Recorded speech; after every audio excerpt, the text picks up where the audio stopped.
रविशेखर मेघवाल पर आपके क्या विचार है? क्योंकि अच्छा सुनने में ये आ रहा है कि जैसे खाजोला विधानसभा क्षेत्र की बात करें या फिर कोलायत की बात करें, वहाँ पर रवि जी है जो मामलों को इंटरेक्ट कर रहे हैं, मामलों को सीधा देख रहे हैं, उनका काम करवा रहे हैं। इससे क्षेत्रीय जो विधायक है, वो कहीं न कहीं खुन्नस खाए बैठे हैं कि को गुस्सा भी आता है जब कोई अधिकारी मानते नहीं हैं उनकी बात को। लोग ये भी कहते हैं कि बहुत तेज़ तर्रार फ़ोन करते हैं कि भई ये काम क्यों नहीं हुआ? इसमें कितनी सच्चाई है? कई बार लोग ये भी आकलन करते हैं कि देवी सिंह भाटी, गोविंदा मेघवाल और अब तीसरा जो है तुरंत फैसला लेने वाले रविशेखर मेघवाल। देखते हैं। पहले गोविंद राम जी आपके ही नेतृत्व के थे। नहीं, नहीं, नहीं, नहीं ऐसी बात नहीं है हमारे। इस बात का फ़ायदा भी उठाते हैं कांग्रेस के नेता कि भई ये तो जाते हैं इनसे भजन गवा लो, इनसे हाँ, गीत हाँ। गवा लो। उनमें आरएलपी एक बहुत बड़ी रैली करती है जिसके अंदर आकलन ये लगाया जाता है कि हज़ारों आदमी उस रैली में आए हैं। आरएलपी का वर्चस्व बढ़ रहा है, वोट बैंक है वो बढ़ रहा है। यहाँ से कैंडिडेट है वो नए-नए आ रहे हैं। तो क्या लगता है आने वाले समय के अंदर भाजपा को खतरा है आरएलपी से? आ रहा मुझे। अभी रैली थी और हनुमान बेनीवाल ने बहुत बड़े मंच से ये कहा था कि जब नरेंद्र मोदी आए तब कुर्सियों की व्यवस्था की गई थी बैठने के लिए। अगर मैं कुर्सियों की व्यवस्था यहाँ कर दूँ तो बहुत पीछे तक चले जाएँगे, पॉलिटेक्निक कॉलेज है, वो पूरा एकदम खचाखच भर जाएगा लेकिन हमने कुर्सियों की व्यवस्था नहीं की। अच्छा हाइड्रोजन बम इस पर क्या ख़्याल है आपका? बीजेपी में खलबली मची या फिर क्या फिर एक बार फिर बीजेपी राहुल गांधी को हँसी का पात्र मान रही है या क्या है? देखिए राहुल गांधी। अच्छा, एक नाम मैं लेना चाहूँगा। वो नाम चर्चा में इसलिए है क्योंकि पूरे बीकानेर के लोग हैं जो चर्चा कर रहे हैं। विधानसभा क्षेत्र की यहाँ बात नहीं है, यहाँ पूरा बीकानेर समूचा बीकानेर आज चर्चा कर रहा है। पूर्व में रहे कद्दावर नेता, कद्दावर कैबिनेट मंत्री, ऊर्जा मंत्री भंवर सिंह भाटी, उनके सामने खुलकर कांग्रेस का कोई कार्यकर्ता अगर अब तक बोल पाया है, तो वो श्याम सिंह भाटी बसलपुर है। तो आप मानते हैं कि कांग्रेस के अंदर फूट है? ये कोलायत की कहीं न कहीं ये जो फूट है वो पूरे बीकानेर के अंदर कहीं न कहीं कांग्रेस को नुकसान पहुँचाएगी? इस लेकिन प्रकार। लेकिन कांग्रेस के लोग तो ये कहते हैं कि भई कांग्रेस अनुशासन में इसलिए नहीं है क्योंकि वो नेता को अपने विचार व्यक्त करने की आज़ादी देते हैं। बल्कि बीजेपी के अंदर ये नहीं है। अगर आपने अच्छे से नमस्कार, विचार आपका व्यक्त कर दिए स्वागत तो है। ऊपर से कॉल आएगा, पंचायती आपको राज सुबह चुनाव निष्कासित कर दिया ज्यों-ज्यों जाएगा। नज़दीक आ रहे हैं, त्यों-त्यों दिल की धड़कनें तेज़ हो रही है। कई बार ये हवाला दिया जा रहा है कि सुप्रीम कोर्ट ने बहुत ज़्यादा प्रेशर डाला है सरकार पे, लेकिन सरकार ये कह रही है कि अभी तक संभव नहीं है। पंचायती राज चुनाव जैसे-जैसे नज़दीक आ रहा है, वैसे-वैसे हम भी कुछ राजनीतिक गलियारों को छूते से नज़र आ रहे हैं। आज मेरे साथ में बीजेपी से है मोहन जी, इनका हम पूरा परिचय आपको देंगे और पूरा परिचय देने के बाद में हम लून कैंसर के सियासी गलियारों को ढूँढने और उन्हें निचोड़ने का प्रयास करेंगे। मोहन जी सबसे पहले तो आपका स्वागत है और बहुत-बहुत आभार। पहली बार हमारा जो साक्षात है वो हो रहा है। बिल्कुल, बहुत-बहुत धन्यवाद स्वदेश जी। और आपने मुझे इस लायक समझा और आप मेरा पहली बार इंटरव्यू ले रहे हैं, आपने समय दिया और इसके लिए मैं आपका बहुत-बहुत धन्यवाद व्यक्त करता हूँ और आपका चैनल का भी इस माध्यम से आमजन को भी धन्यवाद देता हूँ। क्या दायित्व है मोहन जी आपके पास बीजेपी के अंदर? मैं पहले पंचायत समिति सदस्य रहा हूँ, पार्टी में मंडल के अंदर भी रहा हूँ, किसान मोर्चा में भी मैं रहा हूँ, विस्तारक के पोस्ट पे भी रहा हूँ। अभी मैं पिछले जिला परिषद के जो चुनाव हुए थे उसके अंदर भी मैं चुनाव लड़ा था, लेकिन मैं कुछ ही वोटों से रह गया और वर्तमान में पार्टी में मैं जिला कार्यकारिणी सदस्य हूँ। मोहन जी आपके पास इतनी सारी जानकारी है, बीजेपी पार्टी के आप कोर मेंबर हैं, अंदर तक हैं। लूनगंज से विधानसभा क्षेत्र में क्या देखते हैं? सुमित गोदारा कैबिनेट मंत्री हैं, उनका कार्यकाल कैसे जा रहा है? क्या लोग संतुष्ट हैं उनके कार्यकाल से? देखिए, हमारे पार्टी के नेता, सारे पार्टी के कार्यकर्ता सभी मिलकर के लूणगढ़ से विधानसभा के विकास में लगे हुए हैं।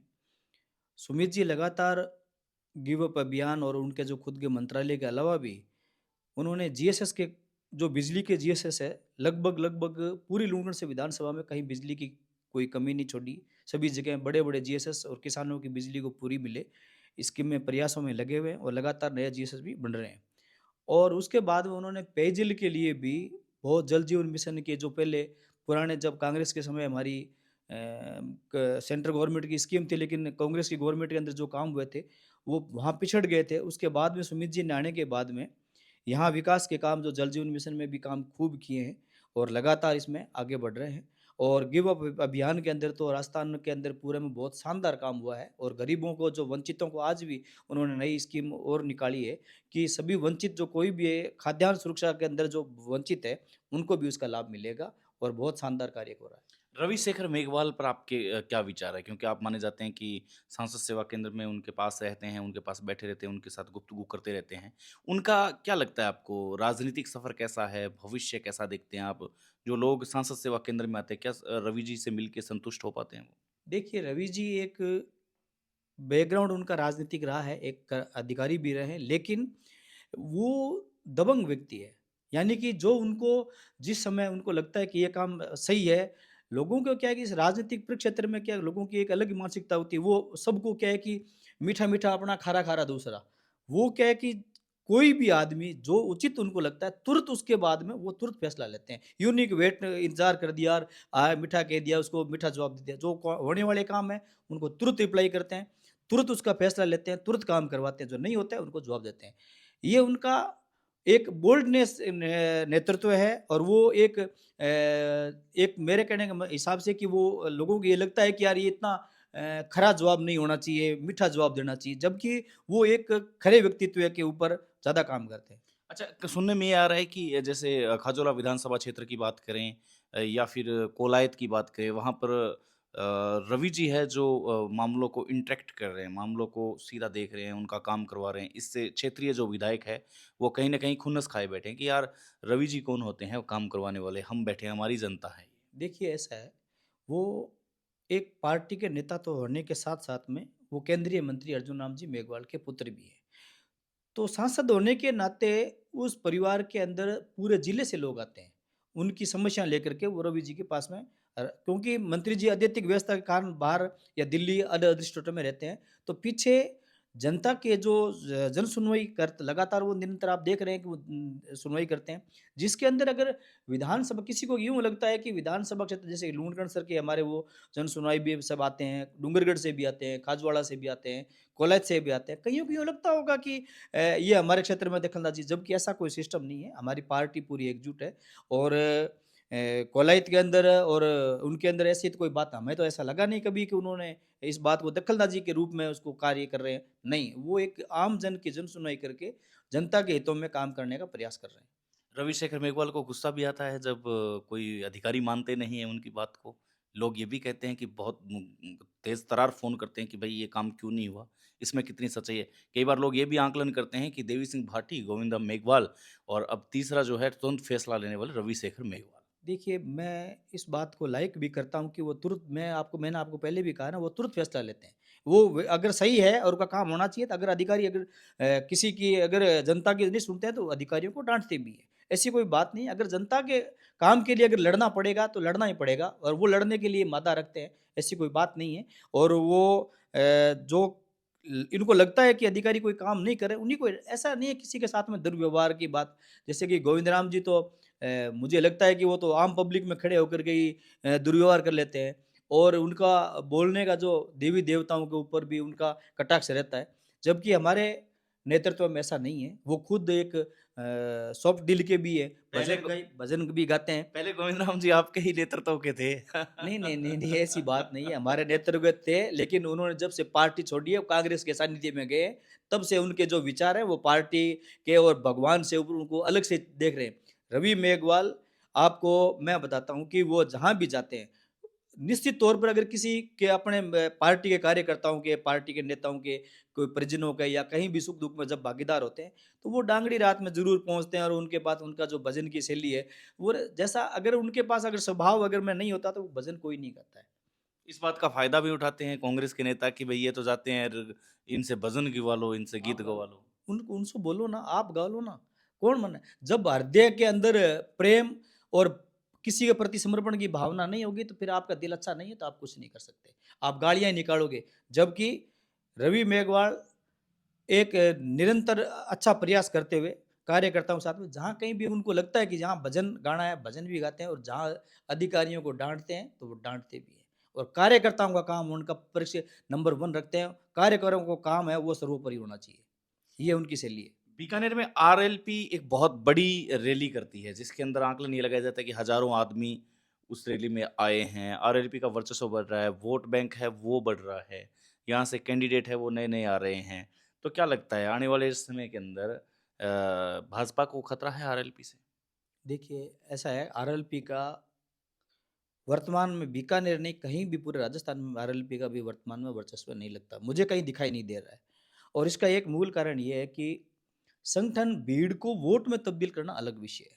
जब तक पार्टी में कैडर बेस के नेता और पार्टी के अंदर जब सभ्यता और सुशासन और अनुशासन ये सारी चीज़ें नहीं होगी, तब तक पार्टी में इस प्रकार से हुड़दंग का माहौल बना करके अधिकारियों के गले पड़ना, उल्टा रोष व्यक्त करना, झगड़ा करना, मारपीट पे उतारू होना, ऐसे कार्यकर्ताओं को शोभा नहीं देता। बीजेपी पार्टी के अंदर जब कार्यकर्ताओं को जब शिक्षा दी जाती है, जब कार्यकर्ताओं की बैठकें ली जाती है, तो वो उनका व्यवहार, उनको बातचीत, कार्यकर्ताओं के काम, उनके अधिकारियों से बातचीत करने का शैली ऐसा कुछ नहीं है कि रोड पे खड़े होकर हम झगड़ा कर रहे हैं और किसी अधिकारियों को गालियाँ निकाल रहे हैं, उसके साथ धक्का-मुक्की कर रहे हैं, अभद्र व्यवहार कर रहे हैं, ऐसा नहीं होना चाहिए। मुझे नहीं लगता कि बीकानेर के अंदर नहीं, राजस्थान के अंदर भी अभी तक आरएलपी का कोई भी वर्चस्व नज़र नहीं आ रहा मुझे। अभी रैली थी और हनुमान बेनीवाल ने बहुत बड़े मंच से ये कहा था कि जब नरेंद्र मोदी आए तब कुर्सियों की व्यवस्था की गई थी बैठने के लिए। अगर मैं कुर्सियों की व्यवस्था यहाँ कर दूँ तो बहुत पीछे तक चले जाएँगे, पॉलिटेक्निक कॉलेज है, वो पूरा एकदम खचाखच भर जाएगा, लेकिन हमने कुर्सियों की व्यवस्था नहीं की। इस बात से आप कितना इत्तेफ़ाक रखते हैं कि बीजेपी की कोई भी रैली होती है उसके अंदर कुर्सियों का इस्तेमाल किया जाता है? देखिए ऐसा है, कुर्सियों की व्यवस्था की बात ये नहीं है, जब आकलन भीड़ का और वोट में तब्दील होने का अलग-अलग विषय है। नरेंद्र मोदी आते हैं, लोग ये कहते हैं उन आरएलपी के लोगों का कहना होगा कि कुर्सियाँ लगाने। जब बीजेपी के सारे नेता हुँ, यहाँ सारे विधायक जीतते हैं, हुँ। सांसद लगातार जीत रहे हैं, तो नरेंद्र मोदी का आने का और कार्यकर्ताओं का, नेताओं का काम करने का तरीका है, शैली अच्छी है, जनता उनको चाहती है तभी वो जीत रहे हैं। आरएलपी का तो लोगों का वोट बैंक ही नहीं बन रहा है। अभी तक तो कोई 3000 से ऊपर कोई आंकड़ा किसी भी चुनाव लड़ने वालों के नेताओं का जा नहीं रहा है। हुँ। तो इस प्रकार को आप भी कैसे देखते हैं बताइए कि अगर जनता इनको जब नहीं चाहती है तभी तो 3000 तक वोट ले जाने, इससे ऊपर इनका बढ़ नहीं रहा है। अच्छा, हाइड्रोजन बम इस पर क्या ख़्याल है आपका? बीजेपी में खलबली मची या फिर क्या फिर एक बार फिर बीजेपी राहुल गांधी को हँसी का पात्र मान रही है या क्या है? देखिए राहुल गांधी अभी मुझे एक आपके क्वेश्चन पे भी हँसी आ रही है कि राहुल गांधी एक अपने आप को एक मस्खरा साबित कर दिया। किसी भी सवाल को लेकर के जब वो ये कहते हैं कि भी यहाँ ये वोट गलत हो गया, तो आप लगातार हरियाणा में चुनाव लड़े। हरियाणा में चुनाव लड़े तो आपके पास वही वोटर लिस्ट थी। आपने गलत को उसका आपके बीएलओ हैं, आपके नेता हैं, वहाँ कार्यकर्ता हैं आपकी, आपकी फ़ौज है वहाँ। क्या कर रहे हैं वो? हमारे आज पंचायती राज के चुनाव आ रहे हैं।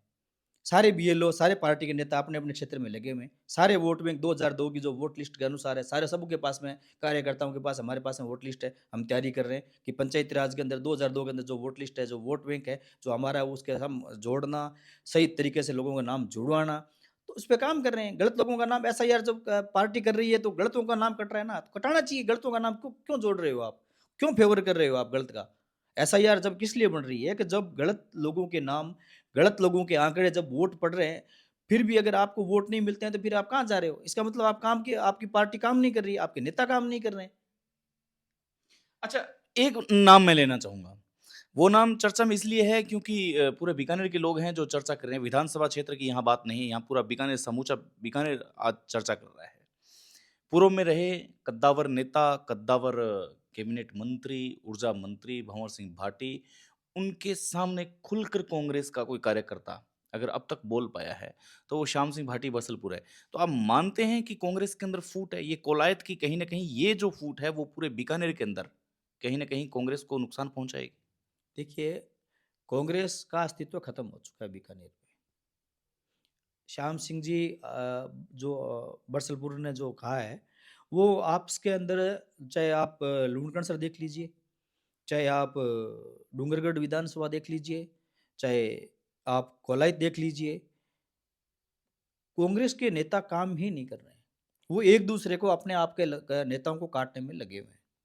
अभी आपने आप कोलायत आप पिछले दिनों गए थे, तो आपने देखा होगा कोलायत का जो प्रदेशीय कार्तिक पूर्णिमा के अवसर पर जो जिस प्रकार से पार्टी के हमारे सभी नेता वहाँ गए हुए थे, साधु और सनातन परंपरा को हमारे सभी निभा रहे थे वो लोग। दीपोत्सव में भाग लिया था। शानदार कार्य हुआ है वहाँ। कोलायत विधानसभा में वर्तमान में जो हमारे विधायक हैं अंशुमान सिंह जी, वो भी अच्छा काम कर रहे हैं। तो मुझे नहीं लगता कि वो कांग्रेस हमारा मुकाबला कर पाएगी।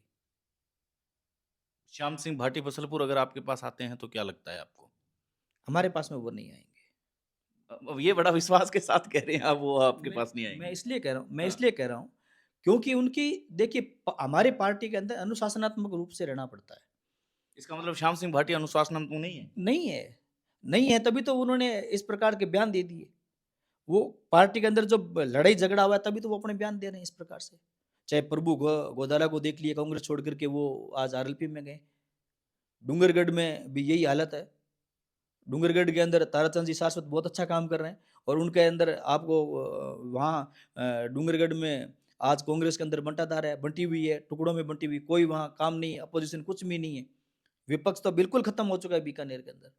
रामेश्वर जी डूडी थे, आज वो उनका निधन होने के बाद में शायद मेरे हिसाब से यहाँ राजस्थान के अंदर बीकानेर संभाग के अंदर तो कांग्रेस के अंदर कोई नेता बचा नहीं है। कि इस लेकिन प्रकार लेकिन कांग्रेस के लोग तो ये कहते हैं कि भी कांग्रेस अनुशासन में इसलिए नहीं है क्योंकि वो नेता को अपने विचार व्यक्त करने की आज़ादी देते हैं, बल्कि बीजेपी के अंदर ये नहीं है। अगर आपने अच्छे से विचार व्यक्त कर दिए तो ऊपर से कॉल आएगा, आपको सुबह निष्कासित कर दिया जाएगा। देखिए ऐसा नहीं है।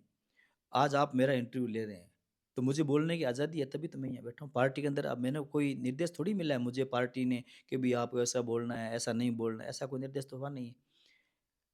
काम करना कार्यकर्ताओं के लिए, नेताओं के लिए पार्टी में ऐसा कोई प्रतिबंध नहीं है। सही तरीके से और ईमानदारी से जनता के रूप में अगर काम करोगे तो कोई दिक्कत नहीं आएगी। जब जनता आपका काम नहीं करोगे तो आपको वोट नहीं मिलेंगे, आपको पिछड़ना ही पड़ेगा। कांग्रेस आज वर्तमान में क्या है? कांग्रेस के अंदर तो ये स्थिति पैदा हो गई है कि एक-दूसरे के ऊपर टीका-टिप्पणी कर रहे हैं। सिर्फ़ विपक्ष काम नहीं कर रहा है, कोसने के अलावा कोई काम नहीं कर रहा है। सिर्फ़ कोस सकते हैं वो।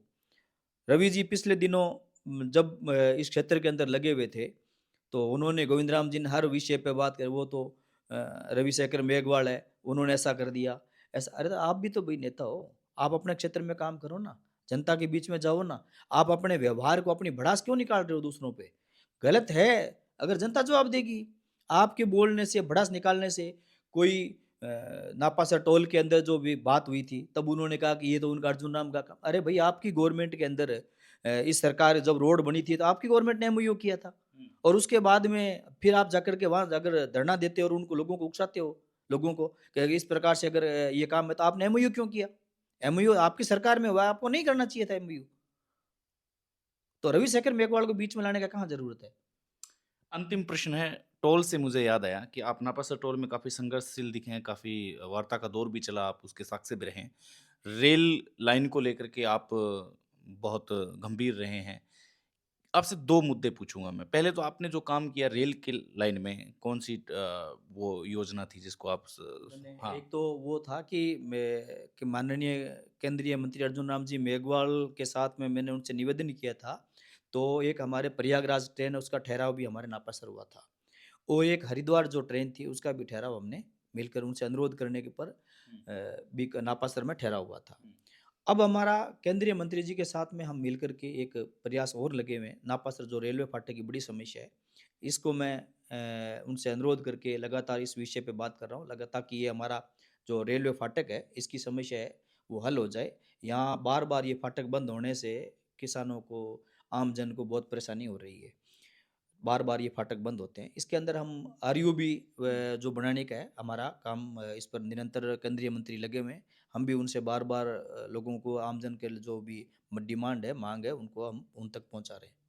अंतिम प्रश्न करेंगे। अंतिम प्रश्न जाते-जाते गलियारा ये इसलिए छूना ज़रूरी है कि विश्वनाराम सियाग हैं, जो अभी कह रहे हैं कि भई डूडी साहब जाने के बाद में संवेदनाएँ जो व्यक्त हो रही है उसके में बने रह सकते हैं। क्या लगता है आपको कि अभी कांग्रेस के अंदर एक चीज़ और देखने को मिल सकती है?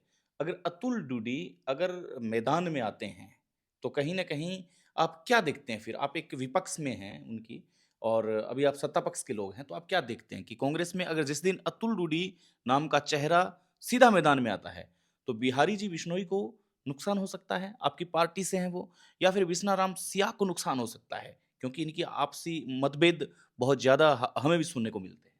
देखिए वो उनका अंदरूनी मामला है। हुँ, मैं इसमें ज़्यादा कुछ नहीं कहना चाहूँगा लेकिन अ, अभी हमारे बिहारी जी बिश्नोई लगातार जिस प्रकार से काम कर रहे हैं नोखा में, वो शानदार काम कर रहे हैं और उनका मुकाबला अगर अतुल डूडी अगर होगा मेरे मुझे नहीं लगता कि अतुल डूडी का इतना जितना रामेश्वर डूडी जी का कद था और डूडी जी एक संवेदनशील व्यक्ति थे और उनकी पकड़ थी और उनका मैं ये नहीं कहना चाहता कि बहुत अच्छे आदमी थे और इनका भी मुझे अतुल जी का अभी लगता नहीं है कि वो इतना कर पाएँगे कि वो बिहारी जी को टक्कर दे सकें और बिश्नाराम जी पर उनका निजी मामला है पार्टी का, उसमें मैं कुछ नहीं कहना चाहूँगा। अतुल जी से कोई नुकसान नहीं है बिहारी जी को? नहीं, नहीं, अतुल जी का कोई नुकसान नहीं होगा। हुँ। उसमें हमारे जो बिहारी जी हैं, वो शानदार कार्य कर रहे हैं। चलिए, चलते-चलते एक अंतिम प्रश्न और कर लेते हैं।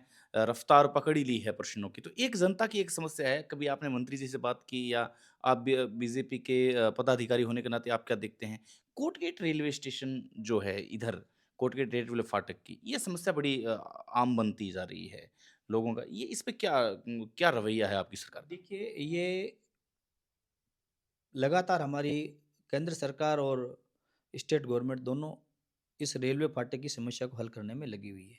लेकिन जब मामला आ जाता है देखिए बड़े नेता तो बोलते नहीं हैं। मैं आपको बताना चाहता हूँ कि इस मामले में जो भी जिन लोगों के यहाँ मकान और आवासीय जो सरकार उनको तोड़ करके हटा करके उसमें आरओबी या अन्य जो ला रही थी उसके अंदर उन्होंने क्या किया कि कोर्ट में चले गए। हुँ। जब मामला कोर्ट में होता है तो सरकार उसमें कुछ नहीं कर सकती। जब तक मामले की सुनवाई होती है तब तक अब हमारी सरकार मुझे लगता है कि आने वाले इस 5 साल के अंदर-अंदर इस समस्या का हल हो जाएगा।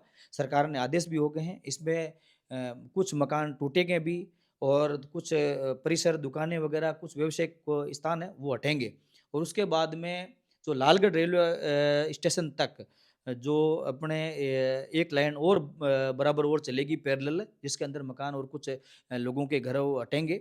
वो काम भी निरंतर चल रहा है और मुझे आने वाले समय में जिस प्रकार से एक वंदे भारत मिली है, एक वंदे भारत जो स्लीपर है, वो जल्द मिलने वाली है और एक नया स्टेशन भी जो स्टार्ट हो जाएगा। मोहन जी बहुत-बहुत आभार आपका, बहुत-बहुत धन्यवाद। पहला साक्षात्कार इतना उम्दा देंगे हमें ये उम्मीद नहीं थी, लेकिन हमारी उम्मीद से भी खरे उतरे हैं। बहुत-बहुत आभार। देखिए सुदेश जी, आप भी शानदार काम कर रहे हैं और अपने क्षेत्र में आप ऊँचा बढ़ें, तरक्की करें। आपका बहुत-बहुत शुक्रिया, धन्यवाद। तो ये थे मोहन जी। बीजेपी के गलियारों को छूते हुए हमने कांग्रेस की रगों को टटोलने का प्रयास किया। यहीं-यहीं साथ में जो पैराशूट लेकर के जो आरएलपी के लोग घूम रहे हैं, वो ये कह रहे हैं कि हमारे लिए पैराशूट तो भाई एक ही नाम है, वो हनुमान बेनीवाल है। हनुमान बेनीवाल की रैली होती है, उस रैली को बीजेपी किस कदर देखती है या फिर बीजेपी के लोग कमज़ोर हो रहे हैं, इनको भी हमने छूने का प्रयास किया है। पंचायती राज चुनाव में ऊँट किस करवट बैठता है, ये देखने वाली बात होगी। फिलहाल आप अपने घरों में बैठे रहिए, देखते रहिए। नमस्कार।